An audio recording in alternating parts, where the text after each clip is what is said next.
Hi, I'm Jamie Poisson. Good right hook from Carini. The boxing match lasted just 46 seconds.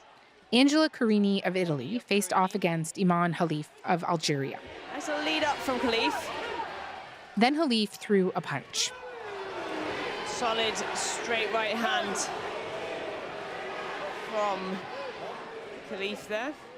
And Carini called a timeout. And then she called the match off. Carini looking angry in the corner there with a corner.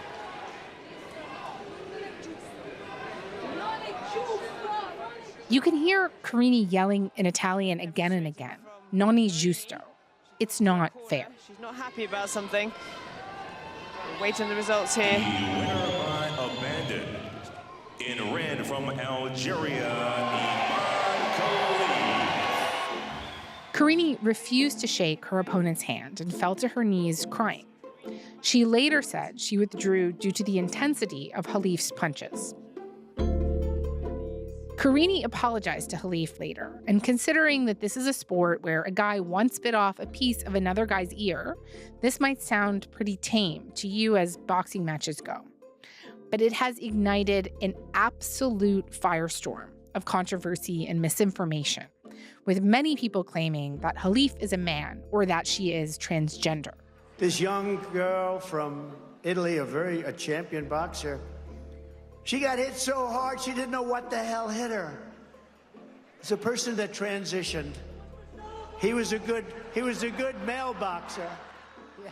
People have been posting things on X like, "Men don't belong in women's sports. I stand with Angela Carini." That one was quote posted by Elon Musk, who said, "Absolutely." Harry Potter author J.K. Rowling, who has a history of transphobic comments, claimed that the International Olympic Committee had allowed a man to compete in a women's event and that, quote, "We object because we saw a male punching a female." Let's just be crystal clear here. Iman Khalif is not a man. She is not trans. She is a cisgender woman, something the International Olympic Committee has been very clear about as well. The Algerian boxer was born female, was registered female, lived her life as a female, boxed as a female, has a female passport. This is not a transgender case. But the claims stem from a decision last year by the International Boxing Association, who disqualified Khalif and another boxer, Lin Yuting, saying they had failed an unspecified gender eligibility test, which some have interpreted to mean that these women have XY chromosomes, or male chromosomes, a hot topic in elite women's sports. There is a ton of controversy about that decision. But heated debates about sex testing in women's sports are nothing new. In fact, they've been going on for nearly 100 years. And that's what we're going to talk about today with Rose Evelev. They're the host of a new podcast from the CBC and NPR called Tested, about the story of elite female runners being told that they can't compete because of their biology.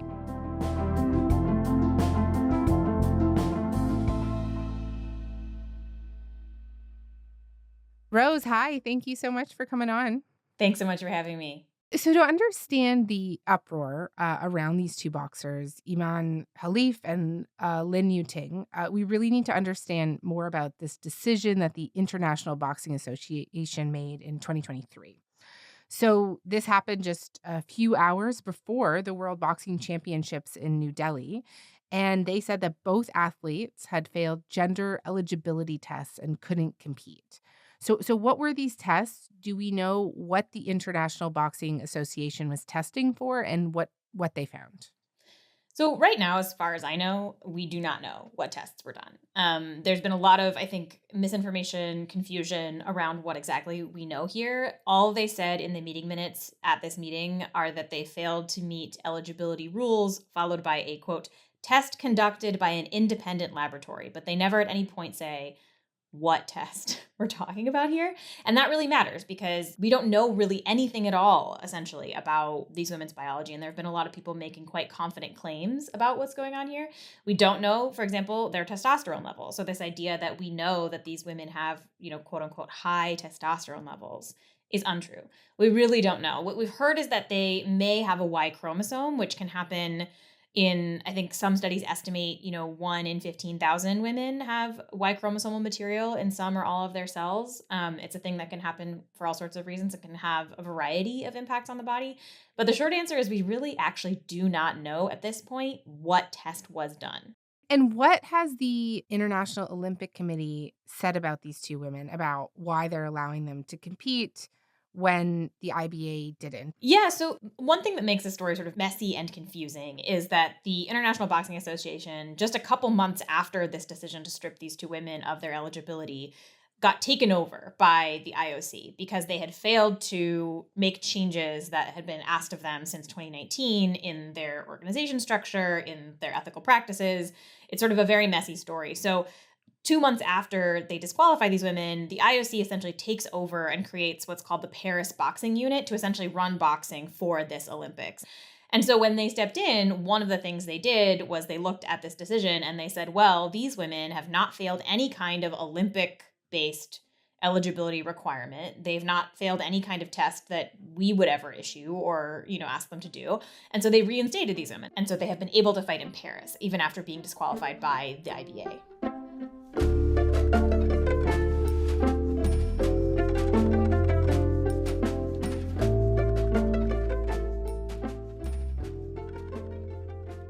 I want to get into all of this more with you today because I'm sure people are listening. They have so many questions around all of this. I think maybe the best way to ground all of this is to understand the history of this debate around sex and sex testing in elite sport. And, as your podcast lays out, sex testing at the Olympics really takes off in the late 1920s, right? Early 1930s, after women are first allowed to compete in track and field. And back then, interestingly, that was considered like a very manly, not delicate or womanly sport, right? So at that time, what was the conversation around sex testing in women's sports, and what were sports officials so concerned about? Yeah, so women are allowed to compete in the Olympics before 1928 in things that are deemed more feminine, like swimming and, tennis, things like that. And 1928 is the year when you see women on the track. And at the time, track and field was really like the manly sport. It was where all the real men went to compete. So having women there was, to some people, quite distasteful. And, women went out and they ran hard and they, did what you do when you run in a track meet, right? You get tired at the end, you exert yourself, you look like you're trying hard because you are. And this was very upsetting to many men. And one of the things that you see people saying almost immediately, as soon as these women compete, is pointing fingers at certain ones and saying, that woman doesn't look like a woman to me. She is too strong. She is too muscular. There was in 1928, the 800 meters, the woman who came in silver was a Japanese woman named Hitomi Kinwei, and she was written about in the newspapers as having, quote unquote, all the power of a halfback. She should play for the Chicago Bears, was something that was written about her. Huh. And, the sort of implication was like, just look at them. Of course, they don't look like women. And so we need to do something, we being the sports organizers and officials need to do something in order to keep these women that are not really women in our eyes out of sport. And that's really the sort of gut impetus for where all of these eligibility policies and sex testing comes from, starting all the way in 1928. 1936 is when you first get an official policy on the books, where they say, if there are questions of a physical nature, is the way they phrase it. And if there are these questions, and they're very vague about what those questions might be or how you might answer them, but, you can examine a woman. And that's really where all of this starts.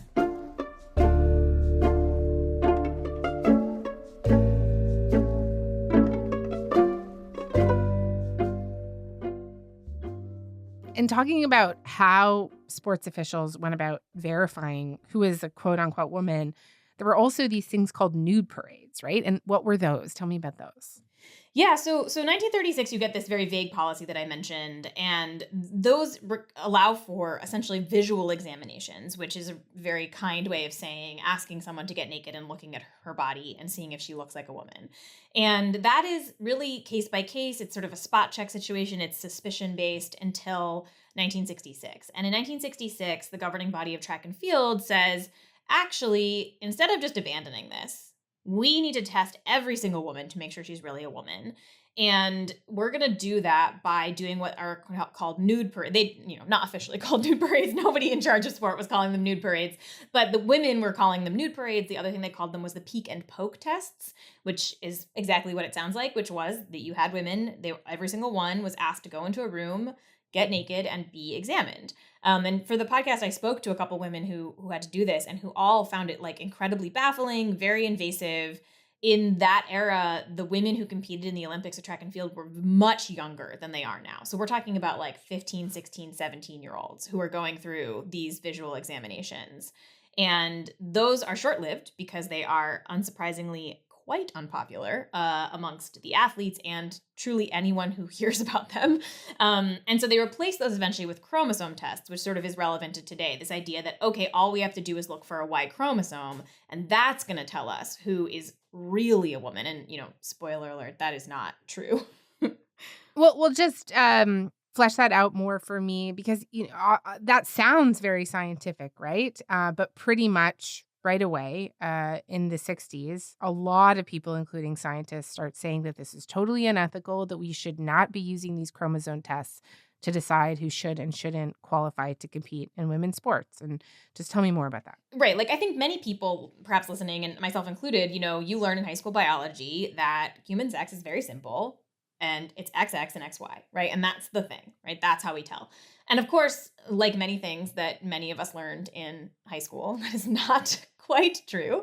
Things are actually a bit more complicated than that. So, today we know that there is no singular biological marker that makes someone a quote unquote biological female or biological male. And in fact, many medical organizations, including the Endocrine Society, advise not even using those terms, biological female, biological male, because it is complicated and there are all sorts of traits that people might have. So some women have Y chromosomes in some of their cells. Some women have Y chromosomes in all of their cells. Sometimes that impacts the body. Sometimes it really has very little impact. Sometimes those women have really high levels of testosterone, and sometimes their bodies can use it and it makes a difference. And sometimes it doesn't, right? There are women who have what's called androgen insensitivity syndrome. So they have really high levels of testosterone if you test their blood, but their bodies can't process it. So it's not really doing anything for them. And so there are all of these, it's like, I think I've heard intersex folks describe this as a rich tapestry, right? It's like a weaving, sort of anyone's sex and gender is kind of all these different strands. You have, your chromosomes are one small piece of what makes you potentially female or male, a man or a woman.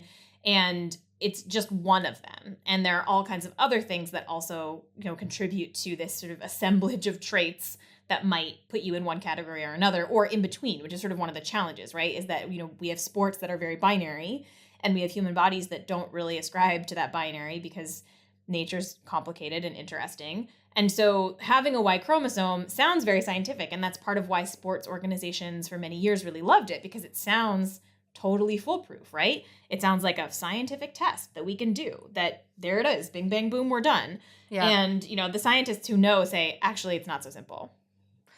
And I just want to come back to Iman Khalif and Lin Yuting. Like, as you said, we don't know what the IBA, the International Boxing Association, tested for, what the test results said. But in theory, this is perhaps the test that they're talking about, or...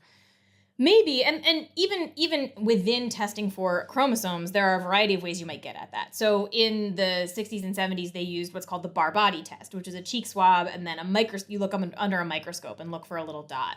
Unlikely that's the test they're doing in 2024, but we don't know. Is it a PCR test? Like, we really just do not know what test they did. And it's sort of a little bit baffling to me that they aren't providing that information because, some tests are more or less reliable for these things. The bar body test, for example, was very easy to contaminate. So one of the things you had to do if you were running a sex testing clinic at the Olympics between, 1968 and 1999 is that only women could handle the samples, because if a man handled a sample, he could very easily contaminate it with Y chromosomal material. So these tests, the actual specifics of the test kind of do shed different lights on what this result may or may not be.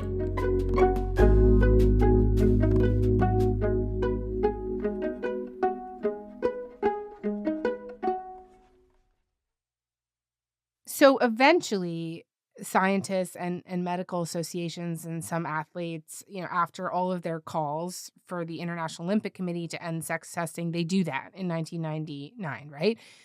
They drop blanket sex testing for all female athletes, and women don't need. They had before this little card, right? Like certificate of femininity. Like, you are a woman. Yeah. Yeah. Weird. But that is obviously not the end of it, right? And when would you say this really came to the forefront again?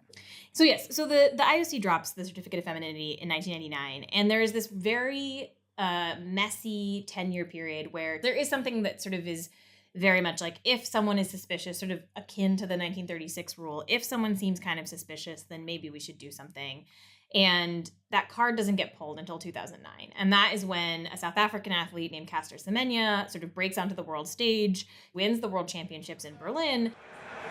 1:55.46. Well, that smashes the world list by almost 2 seconds. As this athlete goes on a lap of honor. 1:55.45, smashing the national record, of course.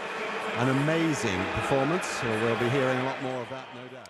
And instead of being able to celebrate that, is sort of thrust into this media circus in which, very similar to what we're seeing right now, all these people are asking questions about her gender, her body, her sex. Is she really a woman? Some of those say how she looks and sounds are proof enough. This is her talking back in March. If I win, I win. If I came second, yeah, it would be surprised. If I go there, top 5, maybe top 3. But others, including her family, say, of course, she's a woman, and add it's insulting. And that sort of reignites this desire among some people to have some kind of policy, have some kind of test, because they essentially wind up asking Caster to regulate her testosterone. And eventually they then come out with new policies. And in track and field, at least, those policies have really centered around testosterone. An unfair advantage, according to track and field's world governing body. It wants to force Semenya and other female athletes to undergo hormone treatment to suppress their testosterone. The Court of Arbitration for Sport, or CAS, said it found the proposed testosterone rules discriminatory, but necessary, reasonable means in preserving the integrity of female athletics.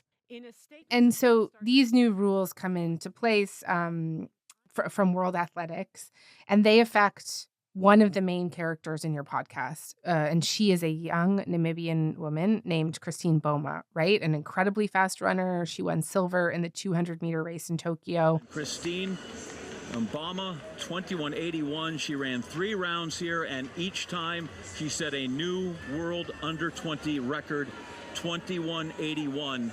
In the final. And tell me a little bit more about Christine Boma and what happened to her. Yeah, Christine Boma breaks out in, the last Olympics, wins the silver medal in Tokyo, and a couple months before Tokyo, she gets sort of flagged as being what in the sort of sports world often gets called a DSD athlete. So DSD stands for differences of sex development.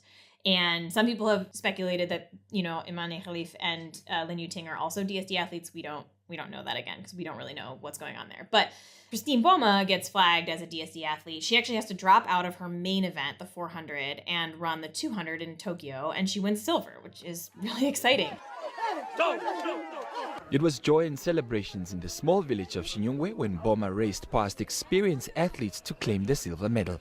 The residents gathered in this tiny thatch roof structure as early as this morning to witness one of their own performing in the women's 200 meters. And she becomes this kind of superstar in Namibia. I was in Namibia with her, and I knew she was famous, obviously, but I did not quite realize how famous she was until I got there. And it's like traveling with Beyonce. Like, everybody recognizes her. Everybody knows who she is. Everyone's asking for a photo with her.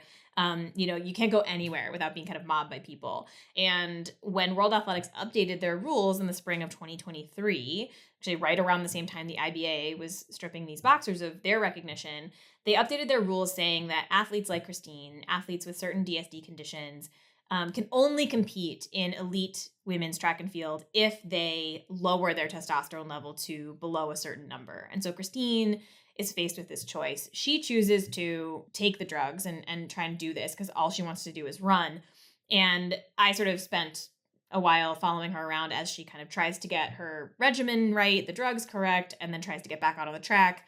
And unfortunately, she was not able to kind of get back into it and get up to a qualifying level. So she did not qualify for the Paris Olympics. In fact, no DSD athlete, as far as I'm aware, qualified for the Olympics in Paris this year.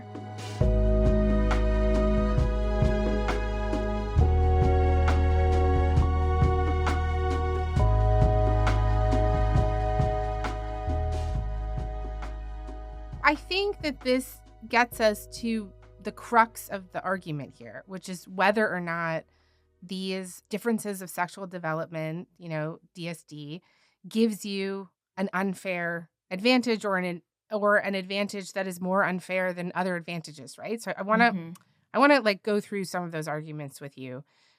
So the fact that Christine took these drugs and they lowered her testosterone, could that not be seen as a sign that these rules on testosterone levels are leveling the playing field right now, considering that she didn't make it to the Olympics, that her testosterone levels gave her an unfair advantage and that now it's more fair? Yeah, some people would certainly say that, right? I think some people would absolutely look at this and say, great, success, proof, right? We don't know that that's true. Christine was coming back from a lot of different things. She has not run really for 2 years because she was injured in 2022. 2023, the new rules come out. And so they haven't, she wasn't able to run while she was trying to figure out, the medication and all of that. And so it's, at a bare minimum, it's very challenging to go from not training to training at an elite level and getting back to an Olympic level after not running in 2 years. And she only had a couple months to do so because, she basically had from January to June to kind of get back into shape for the Olympics. And that's just a really big challenge. And then also, there are side effects from taking these drugs, some of which, World Athletics would argue are the intended side effects, which means, slowing you down. But some of them are that, and she's not the only one who's talked about the side effects of these drugs. Castor also has talked about this. Other athletes have talked about it, is feeling really tired all the time, having trouble with your weight, which as an elite track and field athlete is a really big deal. Getting headaches, Castor talks about nausea. There's all these other things that are also happening. Anyone who has taken over-the-counter birth control might relate to some of these symptoms because this is part of, what's happening is you're changing your hormonal profile. And so it's possible that, the drugs do reduce her speed in some way, which is sort of the argument. It's also possible that that is one of 12 other things that is going on here. And I think, as I'm a science reporter at heart, and this sample size is simply not big enough for us to actually make any meaningful conclusions here. And so I think just looking at Christine individually and saying whether or not her case proves or disproves this unfair advantage question and testosterone suppression, I think would just be sort of scientifically invalid. Well, broadening it out a little bit, I have seen research that found that, for example, women with XY chromosomes are overrepresented among elite athletes. So, some people might look at that and say, well, then obviously that shows that there's a real advantage there, right? And just explain to me a bit more what the science really does say about how much these specific genetic variations, these differences in sexual development give you an edge in sport. Yeah, unfortunately, and this is a sort of frustrating for me as, again, a science person, is that we really don't know. So people say, yes, women with a Y chromosome are quote unquote overrepresented in sport. There are lots of physical configurations that are overrepresented in sports. Tall people are overrepresented in basketball, right? Yeah, people say Michael Phelps has an abnormally long arm span, right? Right. And that guy has more gold medals and he knows what to do with. Totally. And even at the genetic level, right, there are certain mutations, there's a mutation in something called the EPOR gene, which if you're a sports fan and you've ever heard, EPO is like a doping thing. But if you would naturally have higher blood oxygen, that's great. And that gives you a wonderful advantage. And there's a very famous Finnish skier named Eero Montiranta who had that and who won a bunch of gold medals at the Olympics, or I think a bunch of medals in general at the Olympics. And so, we know that, I say this with all love for athletes. I'm in Paris to see the Olympics. I love it, but they're freaks of nature. That's what we're doing here. We're looking at people who can do things that are just absolutely unreal. And so I think that, when we ask this question of, is there an advantage? I think you have to kind of break that question into two different parts. One is some physical traits might be an advantage in some sports, but not in another, right? There's a reason why gymnasts are all quite short. There's a reason why basketball players are all quite tall, right? So I think, painting with a broad brush across all athletics or all sports is really challenging. And the other question is, what kinds of advantages do we deem fair and what kinds of advantages do we deem unfair? Now, some of the answers to that part is easy. Doping, right? That's cheating. But if you are naturally born in a certain way, what does that mean? Is that an unfair advantage? And I think that is really the crux of this debate. And I think there can be a lot of really interesting conversations about that, but you have to actually know what you're talking about in order to have that conversation, which is what makes, I think, this conversation, just to take it back to the boxers, really frustrating for me, is that there's so much misinformation floating around about these women. But the other, we don't, just to go back to your actual question is, what does the science say? It's tough because there's very little actual science that looks at specifically elite athletes in specific sports to see whether what advantage this might confer. Is it huge, or is it a 1% to 2%, which is kind of the same as any other, athletic advantage? And we don't know. Right. Is it any more of an advantage than having long arms or being tall? Like we can't say, is what you're saying. Yeah.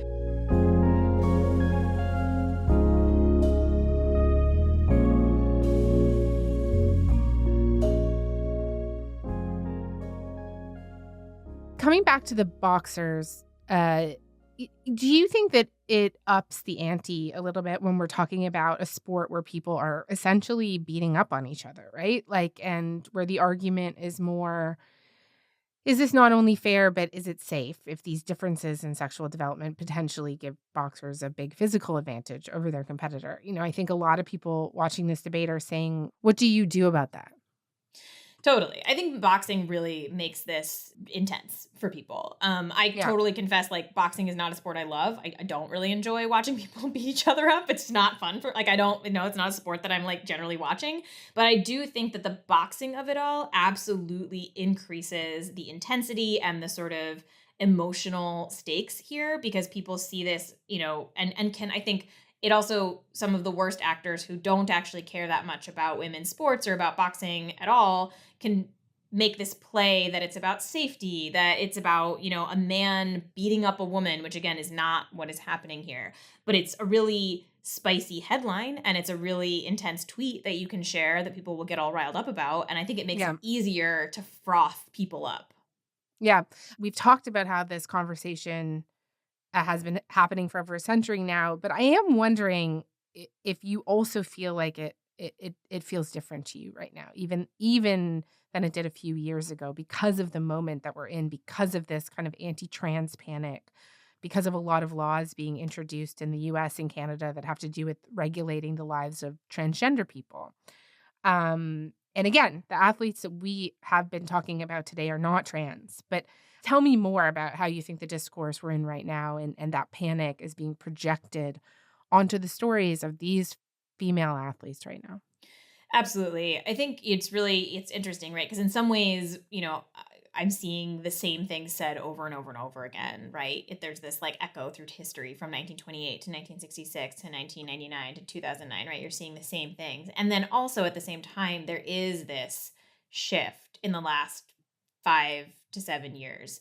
And, I've been researching this story for 10 years. I spent 5 years reporting my podcast, Tested. And even in that time, it has really shifted. I used to be able to say things like, no one's accusing Katie Ledecky of being secretly a man. And that's not the case anymore. Now, if you look at, I don't want to over index on Instagram commenters or whatever, but if you look at ESPN on Instagram, every time they post about Katie, now all of a sudden you're seeing people in the comments being like, that's a man, that's a trans person, which is absolutely bizarre to me.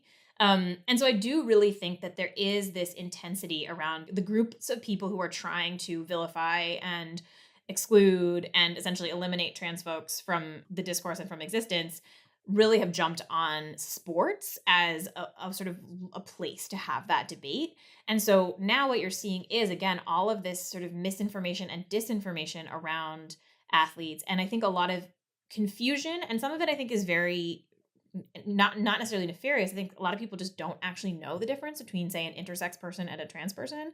And I think also there is some intentional muddying of the waters here by various groups, because it would be really convenient if those could be the same, because then you can have kind of one conversation. You don't have to kind of think about things, in more detail with more nuance.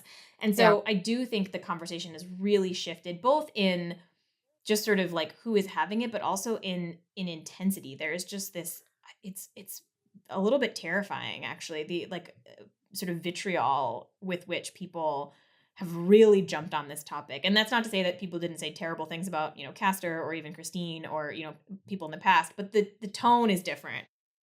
Rose, this was great. I want to thank you so much for this. I feel like you've cut through just an incredible amount of noise for me, and we've mentioned your podcast, Tested. It's fantastic. I just want to say to people, I crushed basically the whole thing last night. I was up very late. Oh, thank you. It's great. And so if people want to hear more about this subject, which is really, really interesting, they should go listen. So thank you so much for coming on. Thanks so much for having me. This was great. I'm glad we could connect.